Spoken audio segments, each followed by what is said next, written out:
Não existe cidade mais disposta a aproveitar a vida e a evitar aflições do que Eusápia. E a fim de que o salto da vida para a morte seja menos brusco, os habitantes construíram no subsolo uma cópia idêntica da cidade. Os cadáveres, dessecados de modo que os esqueletos restem revestidos de pele amarela, são levados para baixo e continuam a cumprir antigas atividades. Destas, as preferidas são aquelas que reproduzem momentos de despreocupação. A maioria é posicionada em torno de mesas servidas ou colocada em posição de dança ou no gesto de tocar trombeta. Mas todos os comércios e profissões da Eusápia dos vivos são recriados no subsolo, ao menos os que os vivos realizaram com mais satisfação do que aborrecimento. O relojoeiro, no meio de todos os relógios parados de sua oficina, encosta a orelha seca num relógio de pêndulo sem corda. Um barbeiro ensaboa com um pincel seco o olho dos rigomas de um ator, enquanto este repassa o seu papel, examinando o roteiro com as órbitas vazias. Uma moça de crânio risonho ordenha uma carcaça de bezerra. Claro que muitos dos vivos pedem para depois da morte um destino diferente do que lhes coube em vida.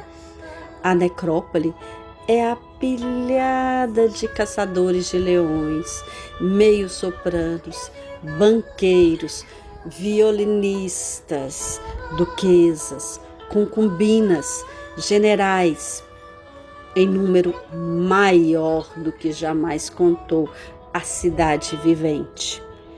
A incumbência de acompanhar os mortos para baixo e instalá-los no lugar desejado é conferida por uma confraria de encapuçados. Ninguém mais tem acesso à Eusápia dos mortos.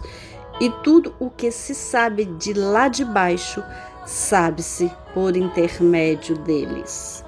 Dizem que a mesma confraria existe entre os mortos e que não deixa de lhes dar uma ajuda.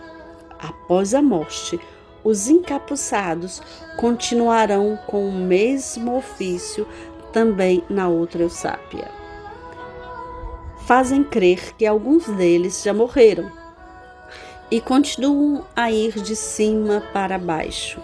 Claro, a autoridade dessa congregação sobre a Eusápia dos vivos é muito ampla.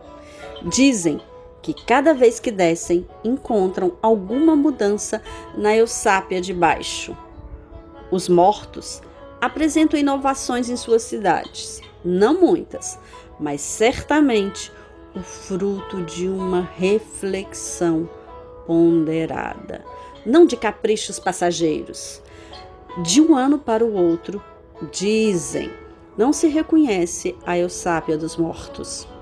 E os vivos, para não ficarem para trás, querem fazer tudo o que os encapuçados contam a respeito das novidades dos mortos.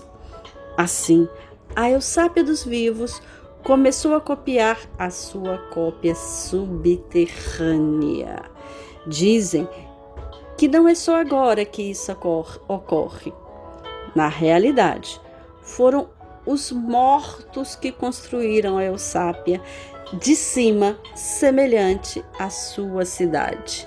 Dizem que nas duas cidades gêmeas não existe meio de saber quem são os vivos e quem são os mortos.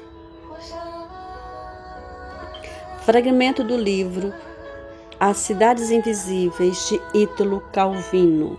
Leitura Kênia Maia.